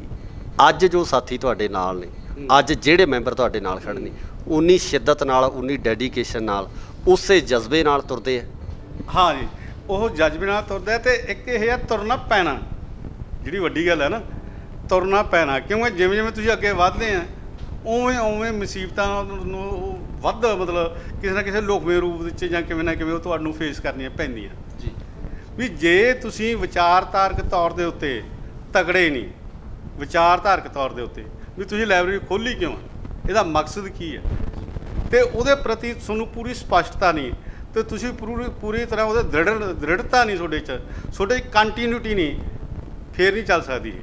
ਇਸ ਕਰਕੇ ਸਾਡੇ ਜਿਹੜੇ ਹੁਣ ਸਾਡੇ ਸਾਰੇ ਜਿਹੜੇ ਅਹੁਦੇਦਾਰ ਆ ਤੇ ਜਿਹੜੇ ਸਾਰੇ ਮੈਂਬਰ ਆ, ਇਹ ਪੂਰੇ ਮਤਲਬ ਵਿਚਾਰਧਾਰਕ ਤੌਰ ਦੇ ਉੱਤੇ ਪੂਰੇ ਪਕਿਆਈ ਦੇ 'ਚ ਆ। ਤੇ ਅਸੀਂ ਹੋਰ ਕੋਸ਼ਿਸ਼ ਕਰ ਰਹੇ ਹਾਂ ਵੀ ਇਦੋਂ ਵੱਧ ਵੇਖੋ, ਜਿਹੜਾ ਸਾਡਾ ਵਿਧਾਨ ਤੇ ਐਲਾਨਨਾਮਾ ਜੀ, ਉਹ ਸਾਡਾ ਆਪਦਾ ਇੱਕ ਗ੍ਰੰਥ ਆ ਲਾਇਬ੍ਰੇਰੀ ਦਾ, ਸੰਵਿਧਾਨ ਤੇ ਐਲਾਨਨਾਮਾ ਜੀ।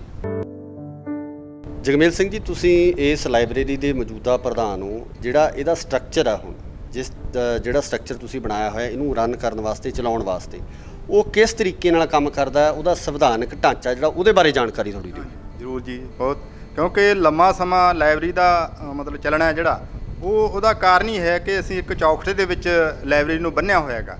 ਇਹਦਾ ਇੱਕ ਸੰਵਿਧਾਨ ਹੈ, ਇਹਦਾ ਇੱਕ ਐਲਾਨਨਾਮਾ ਅਤੇ ਇਹਦਾ ਇੱਕ ਵਿਧਾਨ ਹੈ। ਉਹ ਵਿਧਾਨਕ ਗੱਲਾਂ ਜਿਹੜੀਆਂ ਸਾਨੂੰ ਇਕਜੁੱਟਤਾ ਜਿਹੜੀ ਰੱਖਦੀਆਂ ਗਈਆਂ, ਉਹ ਤੋਂ ਆਸੇ-ਪਾਸੇ ਨਹੀਂ ਮਤਲਬ ਹੋਣ ਦਿੰਦੀਆਂ ਗਈਆਂ। ਸਾਡੇ ਇੱਥੇ 2 ਬੋਡੀਆਂ, ਇੱਕ ਐਗਜ਼ੈਕਟਿਵ ਕਮੇਟੀ ਹੈ, ਇੱਕ ਵਰਕਿੰਗ ਕਮੇਟੀ ਹੈ। ਇਹ ਦੋਨੇ ਬੋਡੀਆਂ ਦੀ ਚੋਣ ਮਤਲਬ ਅਲੱਗ-ਅਲੱਗ ਹੁੰਦੀ ਹੈਗੀ। ਕੋਈ ਵੀ ਜਣੀ ਇੱਥੇ ਹੁਣ ਤੱਕ ਗਲਤ ਬੰਦਾ ਜਣੀ ਕਿਸੇ ਅਹੁਦੇ 'ਤੇ ਜਾਂ ਕਮੇਟੀ ਮੈਂਬਰ ਦੇ ਤੌਰ 'ਤੇ ਮਤਲਬ ਉਹ ਨਹੀਂ ਆਇਆ। ਜੇ ਉਹ ਆਇਆ ਤਾਂ ਜਲਦੀ ਜਣੀ ਉਸ ਨੂੰ ਪਾਸੇ ਹਟਣਾ ਪੈ ਗਿਆ, ਕਿਉਂਕਿ ਵਿਧਾਨ ਕੁਛ ਜਿਹੜਾ ਕਹਿੰਦਾ ਸੀ ਉਹਦੇ ਮੁਤਾਬਕ ਉਹਨੂੰ ਪਾਸੇ ਹਟਣਾ ਹੀ ਪੈਣਾ ਸੀ। ਖਾਸ ਕਰਕੇ ਜਿਹੜੀ ਸਾਂਝੀਆਂ ਸੰਸਥਾਵਾਂ ਹੁੰਦੀਆਂ, ਇਹਨਾਂ ਸੰਸਥਾਵਾਂ ਦੇ ਵਿੱਚ ਜੇ ਅਸਲ ਮੁੱਦੇ ਦੀ ਗੱਲ ਕਰੀਏ ਜਾਂ ਅਸਲ ਰੌਲੇ ਦੀ ਗੱਲ ਕਰੀਏ, ਉਹ ਫਾਈਨਾਂਸ ਤੇ ਆ ਕੇ ਖੜ ਜਾਂਦਾ ਹੈ। ਚਾਹੇ ਫਾਈਨਾਂਸ ਦੇ ਹੇਰ-ਫੇਰ ਨੂੰ ਲੈ ਕੇ ਹੋਵੇ, ਚਾਹੇ ਫਾਈਨਾਂਸ ਨੂੰ ਇਕੱਠਾ ਕਰਨ ਦੇ ਵਿੱਚ ਹੋਵੇ। ਇਹਨਾਂ ਮਸਲਿਆਂ ਦੇ ਉੱਪਰ ਜੇ ਆਪਾਂ ਕਰੀਏ ਵੀ ਕਿਤੇ ਨਾ ਕਿਤੇ ਜਿਹੜੀ ਸਹਿਮਤੀ ਹੁੰਦੀ ਰਹਿੰਦੀ ਹੈ।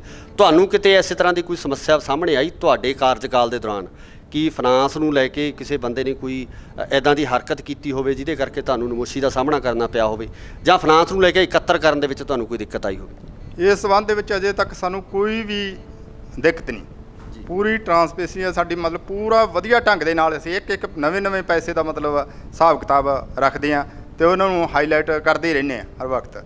ਹੁਣ ਵੀ ਤੁਸੀਂ ਵੇਖਿਆ ਹੋਊ ਬਾਹਰ ਸਾਡਾ ਜਿੰਨਾ ਲਾਇਬ੍ਰੇਰੀ ਦੇ ਉੱਤੇ ਫੰਡ ਇਕੱਤਰ ਹੋਇਆ ਉਹਦਾ ਦਿੱਤਾ ਹੋਇਆ, ਨਾਲ ਦੀ ਨਾਲ ਜਿੰਨਾ ਖਰਚ ਹੋਇਆ ਉਹਦਾ ਵੀ ਹਿਸਾਬ ਕਿਤਾਬ ਮਤਲਬ ਦਿੱਤਾ ਹੋਇਆ ਗਾ। ਇਸ ਕਰਕੇ ਇਸ ਸੰਬੰਧ ਦੇ ਵਿੱਚ ਕੋਈ ਵੀ ਕਿੰਤੂ ਪਰੰਤੂ ਨਹੀਂ। ਪਿਛਲੇ ਸਮੇਂ ਦੇ ਵਿੱਚ ਇਹ ਫੇਸਬੁੱਕ ਦੇ ਵਿੱਚ ਵੀ ਆਇਆ, ਕਿਸੇ ਨੇ ਕਮੈਂਟ ਲਿਖਿਆ, ਮੈਨੂੰ ਬਹੁਤ ਵਧੀਆ ਲੱਗਿਆ ਵੀ ਜੇ ਕਿਤੇ ਸਰਕਾਰਾਂ ਐ ਕਿਤੇ ਚੱਲ ਪੈਣ, ਆਪਦਾ ਹਿਸਾਬ ਕਿਤਾਬ ਦੇਣ ਲੱਗ ਜਾਣ ਤਾਂ ਮੁਲਕ ਆ ਜਿਹੜਾ ਕਿਤੇ ਦੀ ਕਿਤੇ ਮਤਲਬ ਜਾਵੇ। ਇਸ ਕਰਕੇ ਸਾਨੂੰ ਬਹੁਤ ਖੁਸ਼ੀ ਹੋਈ। ਕਿਤੇ ਵੀ ਇਸ ਕਿਸਮ ਦੀ ਅਸੀਂ ਕਿੰਤੂ ਪਰੰਤੂ ਹੋਣ ਵਾਲੀ ਗੱਲ ਕਸਰ ਛੱਡੀ ਨਹੀਂ, ਬਹੁਤ ਵਧੀਆ ਢੰਗ ਨਾਲ। ਸਰਬਜੀਤ ਸਿੰਘ ਜੀ, ਤੁਸੀਂ ਇਸ ਲਾਇਬ੍ਰੇਰੀ ਦੇ ਵਿੱਚ ਐਜ਼ ਏ ਸੈਕਟਰੀ ਵਿਚਰ ਰਹੇ ਹੋ, ਸੋ ਮੈਂ ਹੁਣ ਇਹ ਜਾਣਨਾ ਚਾਹੂੰਗਾ ਕਿ ਕਿਸ ਤਰ੍ਹਾਂ ਦਾ ਜਿਹੜਾ ਸਾਹਿਤ ਹੈ ਇਸ ਲਾਇਬ੍ਰੇਰੀ ਦੇ ਵਿੱਚ ਮੌਜੂਦ ਹੈ। ਕੋਈ ਇਸ ਤਰ੍ਹਾਂ ਦਾ ਸਾਹਿਤਕ ਕਿਤਾਬਾਂ ਜਾਂ ਕੋਈ ਲੇਖ ਇੱਦਾਂ ਦੇ ਹੈਗੇ ਜਿਹੜੇ ਕਿ ਬਹੁਤ ਰੇਅਰ ਹੋਣ, ਜਿਹੜੇ ਕਿ ਕਿਤੇ ਉਪਲਬਧਤਾ ਉਹਨਾਂ ਦੀ ਹੋਰ ਕਿਤੇ ਨਾ ਹੋ ਕੇ ਤੁਹਾਡੀ ਲਾਇਬ੍ਰੇਰੀ ਦੇ ਵਿੱਚ ਉਹਨਾਂ ਦੀ ਉਪਲਬਧਤਾ ਹੈ? ਹਾਂਜੀ, ਸਾਡੀ ਲਾਇਬ੍ਰੇਰੀ ਦੇ ਵਿੱਚ ਜ਼ਿਆਦਾਤਰ ਜਿਹੜੀਆਂ ਕਿ ਪੰਜਾਬੀ ਦੀਆਂ ਕਿਤਾਬਾਂ ਹੈਗੀਆਂ, ਪੰਜਾਬੀ ਦੀ ਹਰੇਕ ਵਿਧਾ ਜਿਹੜੀ ਕਿ ਉਹਦੇ ਵਿੱਚ, ਜਿਵੇਂ ਆਪਾਂ ਕਹਿ ਲਈਏ ਕਿ ਵਿਗਿਆਨਕ, ਤਰਕਸ਼ੀਲ, ਨਾਵਲ, ਕਹਾਣੀ, ਵਾਰਤਕ, ਲੇਖ, ਸਾਰੇ ਤਰ੍ਹਾਂ ਦੀਆਂ ਕਿਤਾਬਾਂ ਹੈਗੀਆਂ। ਇਹਦੇ ਵਿੱਚ ਬਾਲ ਸਾਹਿਤ ਦੀ, ਛੋਟੇ ਬੱਚਿਆਂ ਲਈ ਬਾਲ ਸਾਹਿਤ ਹੈਗਾ। ਉਹਦੇ ਵਿੱਚ ਹੋਰ ਵੀ ਜਿਵੇਂ ਮੈਗਜ਼ੀਨ ਆਉਂਦੇ ਹੈਗੇ ਆ, ਉਹ ਵੀ ਸਾਡੇ ਕੋਲ ਆਉਂਦੇ ਹੈਗੇ ਆ।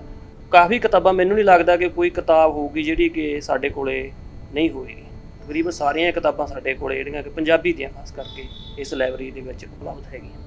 ਸਰਬਜੀਤ ਸਿੰਘ ਜੀ, ਇਹ ਮਿਲਾਪ ਅਖਬਾਰ ਤੁਹਾਡੇ ਕੋਲੇ ਹੈ, ਇਹਦੇ ਬਾਰੇ ਥੋੜ੍ਹੀ ਜਾਣਕਾਰੀ ਦਿਓ ਕਿ ਇਹ ਤੁਹਾਨੂੰ ਕਿਵੇਂ ਮਿਲਿਆ ਤੇ ਕੀ ਇਹਦਾ ਜਿਹੜਾ ਇਤਿਹਾਸਕ ਤੌਰ 'ਤੇ ਇਹਦੀ ਕੀ ਮਹੱਤਤਾ ਹੈ? ਹਾਂਜੀ, ਇਹ ਲਾਹੌਰ ਡੇਲੀ ਮਿਲਾਪ ਅਖਬਾਰ ਆ ਜਿਹੜਾ ਕਿ ਭਗਤ ਸਿੰਘ ਦੀ ਫਾਂਸੀ 23 ਮਾਰਚ 1931 ਨੂੰ ਉਹਨੂੰ ਫਾਂਸੀ 'ਤੇ ਲਾਇਆ ਗਿਆ ਸੀ। ਉਸ ਤੋਂ 6 ਦਿਨ ਬਾਅਦ ਜਿਹੜਾ ਕਿ 29 ਮਾਰਚ 1931 ਨੂੰ ਇਹ ਛਪਿਆ ਸੀਗਾ। ਇਹ ਸਾਡੇ ਕੋਲੇ ਇੱਕ ਇਹੋ ਜਿਹੀ ਜਾਦੀ ਅਖਬਾਰ ਹੈਗਾ ਜਿਹੜਾ ਕਿ ਆਪਾਂ ਕਹਿ ਸਕਦੇ ਹਾਂ ਕਿਤੇ ਨਹੀਂ ਹੋਏਗਾ ਹੋਰ ਕਿਤੇ ਵੀ।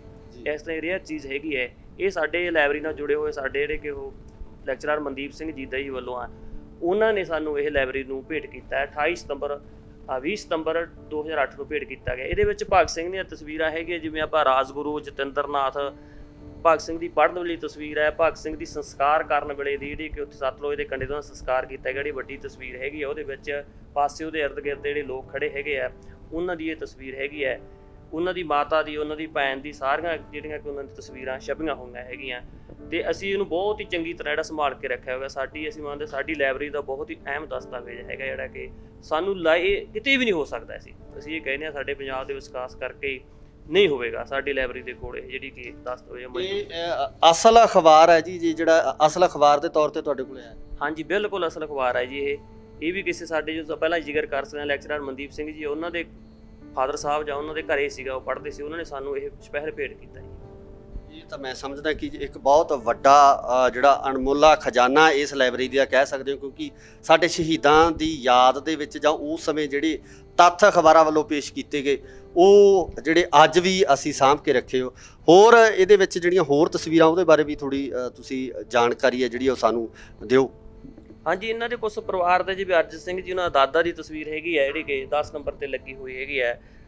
ਪਾਰਬਤੀ ਰਾਏ ਭਾਈ ਰਾਜਗੁਰੂ ਦੀ ਮਾਤਾ, ਉਹਨਾਂ ਦੀ ਵੀ ਹੈ। ਕਈ ਵਾਰੀ ਆਪਾਂ ਸੋਚਦੇ ਸਾਦਾ ਭਗਤ ਸਿੰਘ ਦੀ ਫੋਕਸ ਕਰੀ ਜਾਂਦੇ, ਜਿਹੜੇ ਨਾਲ ਸੁਖਦੇਵ ਸਿੰਘ ਰਾਜਗੁਰੂ ਹੈਗੇ ਉਹਨਾਂ ਦੇ ਵੀ ਪੇਰੈਂਟਸ ਹੈਗੇ, ਉਹਨਾਂ ਦੀ ਆਪਾਂ ਨਹੀਂ ਜ਼ਿਕਰ ਕਰਦੇ ਜਾਂ ਉਹਨਾਂ ਨੇ ਵੀ ਨਾਲ ਫਾਂਸੀ ਲਈ ਸੀ, ਆਪਾਂ ਉਹਨਾਂ ਨੂੰ ਥੋੜ੍ਹਾ ਪਿੱਛੇ ਕਰ ਦਿੰਦੇ ਹੈਗੇ ਆ। ਪਰ ਇਹਦੇ ਵਿੱਚ ਉਹਨਾਂ ਦੀ ਮਾਤਾ ਦੀ ਵੀ ਫੋਟੋ ਲੱਗੀ ਹੈਗੀ ਹੈ ਇਸ ਤਰ੍ਹਾਂ, ਜਿਵੇਂ 11 ਨੰਬਰ ਤੇ ਉਹਨਾਂ ਦੀ ਮਾਤਾ ਜੀ ਦੀ ਫੋਟੋ ਆ, ਉਹਨਾਂ ਦੇ ਪਰਿਵਾਰ ਦੀ ਫੋਟੋ ਹੈਗੀ ਹੈ। ਸੋ ਇਹਦੇ ਨਾਲ ਕਾਫੀ ਜਿਹੜੇ ਕਿ ਫੋਟੋਆਂ ਦੇ ਜ਼ਰੀਏ ਬਹੁਤ ਕੁਝ ਸਾਨੂੰ ਸਿੱਖਣ ਨੂੰ ਮਿਲਦਾ ਹੈਗਾ। ਇਹਦੇ ਵਿੱਚ ਇਹ ਤਾਂ ਇਹਦੀ ਦੱਸਿਆ ਹੋਇਆ ਵਿਸਤਾਰ ਨਾਲ ਥੱਲੇ ਲਿਖਿਆ ਹੋਇਆ ਵੀ ਨੰਬਰਿੰਗ ਕੀਤੀ ਹੋਈ ਹੈ ਪੂਰਾ। ਅਸੀਂ ਇਹਨੂੰ ਬਿਲਕੁਲ ਸਾਂਭ ਕੇ ਰੱਖਿਆ ਹੋਇਆ ਸ਼ੀਸ਼ੇ ਦੇ ਵਿੱਚ ਜਿਵੇਂ ਜੜਿਆ ਹੋਇਆ ਹੈਗਾ, ਨਹੀਂ ਤਾਂ ਖਰਾਬ ਹੋ ਜਾਣਾ ਸੀ ਉਹਨੂੰ।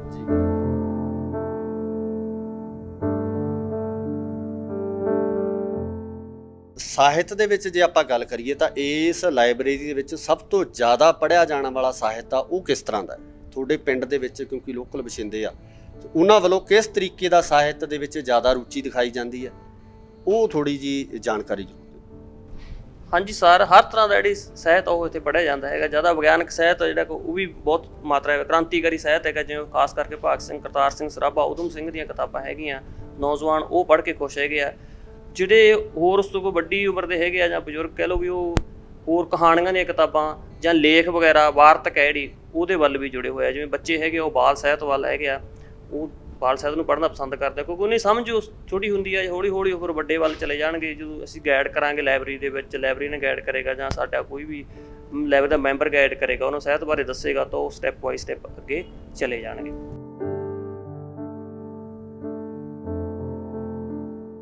ਆਪ ਤੁਸੀਂ ਹੁਣ ਪੜ੍ਹ ਚੁੱਕੇ ਹੋ ਤੇ ਕਿਵੇਂ ਲੱਗੀ? 21ਵੀਂ ਸਦੀ ਪੜ੍ਹੀ ਉਹਨੂੰ ਬਲਦੇਵ ਸਿੰਘ ਸੜਕਨਾਮਾ ਦੀ ਜੀ, ਬਹੁਤ ਵਧੀਆ ਕਿਤਾਬ ਹੈ ਜੀ। ਬਾਕੀ ਕਿਤਾਬਾਂ ਸਾਰੀਆਂ ਵਧੀਆ, ਪਰ ਮੈਨੂੰ ਉਹ ਬਹੁਤ ਵਧੀਆ ਲੱਗੀ ਜੀ। ਤੁਹਾਡਾ ਕੀ ਨਾਮ ਹੈ ਜੀ? ਸਤਿ ਸ਼੍ਰੀ ਅਕਾਲ ਸਰ। ਸਤਿ ਸ਼੍ਰੀ ਅਕਾਲ। ਹਾਂਜੀ, ਰਾਜਵਿੰਦਰ ਹੈ ਜੀ ਮੇਰਾ ਨਾਮ। ਕਿਹੜੀ ਸਾਹਿਤਕ ਕਿਤਾਬ ਕਿਹੜੀ ਪੜ੍ਹ ਚੁੱਕੇ ਹੋ ਤੇ ਕਿਵੇਂ ਲੱਗੀ? ਉਹਦੇ ਵਿੱਚ ਕਿਸ ਤਰ੍ਹਾਂ ਦਾ ਜਿਹੜਾ ਸਾਹਿਤ ਆ ਤੁਹਾਨੂੰ ਪੜ੍ਹਨਾ ਪਸੰਦ ਆ? ਬਲਦੇਵ ਸਿੰਘ ਦਾ ਨਾਵਲ ਪੜ੍ਹਿਆ, ਜੀਟੀ ਰੋਡ। ਜੀ ਹਾਂ, ਮੈਨੂੰ ਉਹਦੇ ਬਾਰੇ ਜੋ ਵੀ ਉਹਦੇ ਵਿੱਚ ਡਰਾਈਵਰਾਂ ਦੀ ਜ਼ਿੰਦਗੀ ਦੇ ਆਧਾਰਿਤ ਨਾਵਲ ਜੀ, ਪੜ੍ਹਨ ਯੋਗਾ ਜੀ। ਉਹਦੇ ਬਾਰੇ ਮੈਂ ਟਿੱਪਣੀ ਵੀ ਲਿਖੀ ਸੀ, ਮਤਲਬ ਉਹਦੇ ਵਿੱਚ ਸਾਡੇ ਕੋਲ ਇੱਕ ਰਜਿਸਟਰ ਲੱਗਿਆ ਹੋਇਆ ਲਾਇਬ੍ਰੇਰੀ ਦੇ ਵਿੱਚ, ਜੀ ਅਸੀਂ ਉਹਦਾ ਵਿਊ ਦਿੰਦੇ ਹਾਂ ਉਹਦੇ ਵਿੱਚ। ਜੀ ਉਹਦੇ ਵਿੱਚ ਅਸੀਂ ਸਾਰਾ ਕੁਝ ਲਿਖਦੇ ਹਾਂ ਵੀ ਜਿਹੜੇ ਬੰਦੇ ਨੇ ਕਿਤਾਬ ਪੜ੍ਹੀ ਹੈ ਦੱਸ ਕੇ ਜਾਵੇ ਉਹਨੂੰ ਕਿਸ ਤਰ੍ਹਾਂ ਦੀ ਲੱਗੀ ਹੈ। ਜੀ। ਅੱਜ ਕੱਲ੍ਹ ਮੈਨੂੰ ਹੁਣ ਨਾਵਲ ਸ਼ੁਰੂ ਕਰਿਆ ਹੋਇਆ ਜੀ ਆਪਣਾ ਸਤਲੁਜ ਵਹਿੰਦਾ ਰਿਹਾ। ਉਹ ਭਗਤ ਸਿੰਘ ਦੀ ਜੀਵਨ ਦੇ ਆਧਾਰਿਤ ਹੈ, ਕਿਵੇਂ ਭਗਤ ਸਿੰਘ ਆਪਦੇ ਬਚਪਨ ਤੋਂ ਲੈ ਕੇ ਸਾਰੀਆਂ ਗੱਲਾਂ ਉਹਦੇ ਵਿੱਚ ਐਡ ਨੇ ਜੀ।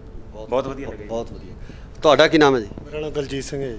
ਕਿਹੜਾ ਕਿਤਾਬ ਹੈ ਜਿਹੜੀ ਤੁਸੀਂ ਪੜ੍ਹੀ ਹੈ ਜਾਂ ਕਿੱਦਾਂ ਦੀ ਤੁਹਾਨੂੰ ਲੱਗੀ? ਹਾਂਜੀ, ਕਿਤਾਬਾਂ ਤਾਂ ਕਾਫੀ ਪੜ੍ਹੀਆਂ ਤੇ ਉਹਨਾਂ ਦੇ ਵਿੱਚੋਂ ਤੁਹਾਨੂੰ ਦੱਸ ਦਿੰਦੇ ਆ ਵੀ ਮੇਨ ਕਿਹੜੀਆਂ ਪੜ੍ਹੀਆਂ। ਆਪਣੇ ਇੱਕ ਤਾਂ ਹੁਣ ਪਿੱਛੇ ਜੀ ਆ ਲੋਕਡਾਊਨ ਦੇ ਦੌਰਾਨ ਹੀ ਤੁਰੀਆਂ ਨਾਲ ਕਿਤਾਬਾਂ ਮਲਕਾ ਮੰਡ ਦੀ ਉਹ ਪੜ੍ਹੀ ਹੈ। ਪਾਕਿਸਤਾਨੀ ਮੇਲ ਆਪਣੇ ਖਸਵੰਤ ਸਿੰਘ ਦਾ ਇਹ ਪੜ੍ਹ ਲਈ। 20,000 ਮੀਲ ਯਾਤਰਾ ਮਨਮੋਹਨ ਬਾਬਾ ਦੀ ਇਹ ਵੀ ਪੜ੍ਹੀ ਆ। ਸਭ ਤੋਂ ਵਧੀਆ ਕਿਹੜੀ ਲੱਗੀ ਉਹ? ਹਾਂਜੀ, ਸਭ ਤੋਂ ਵਧੀਆ ਤਾਂ ਅਸਲੀ ਇਨਸਾਨ ਦੀ ਕਹਾਣੀ ਆਪਣੇ ਰਸੂਲ ਹਮਤਾ ਤੋਜ ਦੀ, ਉਹ ਬਹੁਤ ਸੋਹਣੀ ਲੱਗੀ ਆ ਜੀ। ਬਹੁਤ ਪ੍ਰੇਰਨਾਦਾਇਕ ਕਿਤਾਬ ਆ ਉਹ। ਸ਼ੁਕਰੀਆ ਸ਼ੁਕਰੀਆ। ਹਾਂਜੀ, ਕੀ ਨਾਮ ਹੈ ਜੀ ਤੁਹਾਡਾ? ਮੇਰਾ ਨਾਮ ਮਨਦੀਪ ਸਿੰਘ ਹੈ ਜੀ। ਕਿਹੜਾ ਸਾਹਿਤ ਤੁਸੀਂ ਹੁਣ ਪੜ੍ਹ ਚੁੱਕੇ ਹੋ ਇਸ ਲਾਇਬ੍ਰੇਰੀ ਦੇ ਵਿੱਚ? ਮੈਂ ਕਾफ़ੀ ਕਿਤਾਬਾਂ ਪੜ੍ਹੀਆਂ ਜੀ ਇੱਥੋਂ ਲਾਇਬ੍ਰੇਰੀ 'ਚੋਂ, ਪਰ ਮੇਰਾ ਜਿਹੜਾ ਫੇਵਰੇਟ ਰਾਈਟਰ ਆ ਉਹ ਨਰਿੰਦਰ ਸਿੰਘ ਕਪੂਰ, ਮੈਂ ਜ਼ਿਆਦਾ ਪੜ੍ਹਦਾ ਹੁੰਦਾ ਜੀ। ਮਾਲਾ ਦੇ ਮਣਕੇ ਪੜ੍ਹੀ? ਹਾਂਜੀ, ਮਾਲਾਂ ਦੇ ਮਣਕੇ ਪੜ੍ਹੀ ਆ, ਉਹਦੀ ਕੱਲਿਆਂ ਦਾ ਕਾਫਲਾ। ਹੁਣ ਮੈਂ ਅੰਤਰਝਾਤ ਕਿਤਾਬ ਅਗਲੇ ਵੀਕ ਇਸ਼ੂ ਕਰਵਾਈ ਹੈ, ਇੱਥੋਂ ਪੜ੍ਹੀ ਜਾਂਦਾ ਜੀ। ਕਿਵੇਂ ਲੱਗਿਆ ਉਹਦੇ ਵਿੱਚ ਸ਼ੁਰੂਆਤੀ ਦੌਰ ਦੇ ਵਿੱਚ ਕਿੱਦਾਂ ਦਾ ਲੱਗ ਰਿਹਾ ਤੁਹਾਨੂੰ? ਮੈਂ ਸਾਰਿਆਂ ਨੂੰ ਕਹਿਣਾ ਜੀ, ਜਿਹੜੇ ਮੇਰੇ ਵਰਗੇ ਜਾਂ ਨਵੇਂ ਪੜ੍ਹਨਾ ਚਾਹੁੰਦੇ ਆ, ਸਾਹਿਤ ਦੇ ਨਾਲ ਜੁੜਨਾ ਚਾਹੁੰਦੇ ਆ, ਨਰਿੰਦਰ ਸਿੰਘ ਕਪੂਰ ਪੜ੍ਹਨ ਤਾਂ ਉਹ ਇੰਟਰਸਟਿੰਗ ਆ ਥੋੜ੍ਹਾ ਜਿਹਾ। ਉਹ ਪੜ੍ਹਨ ਦੇ ਲਈ ਸਾਹਿਤ ਦੇ ਵਿੱਚ ਵੀ ਜੇ ਮੇਰੇ ਵਰਗਾ ਕੋਈ ਨਵਾਂ ਹੈਗਾ ਉਹ ਪੜ੍ਹਨਾ ਚਾਹੁੰਦਾ ਤਾਂ ਨਰਿੰਦਰ ਸਿੰਘ ਕਪੂਰ ਬੈਸਟ ਹੈ ਜੀ। ਕਿਉਂ ਕਹਿੰਦੇ ਹੋ ਤੁਸੀਂ ਨਰਿੰਦਰ ਸਿੰਘ ਕਪੂਰ ਨੂੰ ਹੀ ਕਿਉਂ ਤੁਸੀਂ ਕਹਿੰਦੇ ਹੋ ਕਿ ਉਹ ਪੜ੍ਹਨਾ ਬੈਸਟ ਹੈ ਜਾਂ ਪੜ੍ਹਨਾ ਚਾਹੀਦਾ? ਕੀ ਤੁਹਾਨੂੰ ਕੀ ਉਹਦੇ ਵਿੱਚ ਕੀ ਖਾਸੀਅਤ ਕੀ ਲੱਗੀ?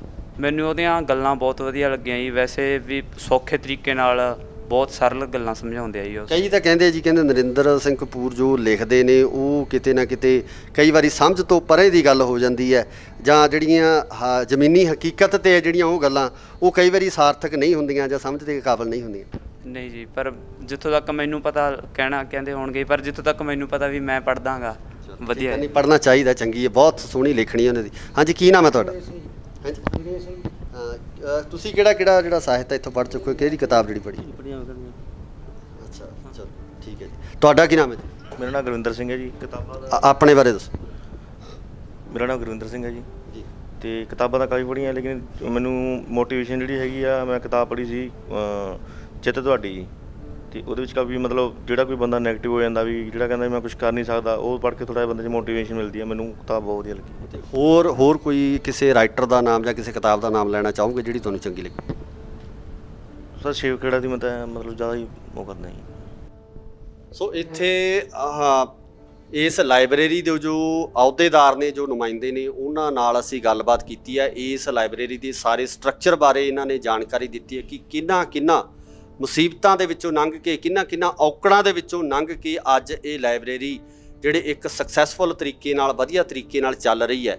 ਇਸ ਲਾਇਬ੍ਰੇਰੀ ਨੂੰ ਚਲਾਉਣ ਦੇ ਵਿੱਚ ਬਹੁਤ ਸਾਰੀਆਂ ਸਮੱਸਿਆਵਾਂ ਦਾ ਸਾਹਮਣਾ ਕਰਨਾ ਪਿਆ, ਚਾਹੇ ਉਹ ਫਾਈਨੈਂਸ਼ੀਅਲ ਤੌਰ 'ਤੇ ਹੋਣ ਜਾਂ ਕਿਸੇ ਤਰ੍ਹਾਂ ਦੀ ਹੋਰ ਸਮਾਜਿਕ ਸਮੱਸਿਆ ਜਿਹੜੀਆਂ ਜਾਂ ਔਕੜਾਂ ਉਹ ਆਈਆਂ ਨੇ, ਪਰ ਇਸ ਤੋਂ ਸਿੱਖਣ ਨੂੰ ਇਹ ਮਿਲਦਾ ਕਿ ਅਗਰ ਅਸੀਂ ਆਪਣੀ ਮਿਹਨਤ, ਲਗਨ ਅਤੇ ਨਿਸ਼ਠਾ ਨਾਲ ਕਿਸੇ ਕਾਰਜ ਨੂੰ ਕਰਨ ਦੇ ਵਿੱਚ ਲੱਗੇ ਰਹਿੰਦੇ ਹਾਂ ਤਾਂ ਅਸੀਂ ਜ਼ਰੂਰ ਹੀ ਉਸ ਕਾਰਜ ਨੂੰ ਕਰਨ ਦੇ ਵਿੱਚ ਸਫਲ ਵੀ ਹੁੰਦੇ ਆ। ਸੋ ਇੱਕ ਲਾਇਬ੍ਰੇਰੀ ਹੈ ਜਿਹੜੀ ਇਹ ਇਤਿਹਾਸ ਨੂੰ ਵੀ ਆਪਣੀ ਬੁੱਕਲ ਦੇ ਵਿੱਚ ਸਮੋਈ ਬੈਠੀ ਹੈ।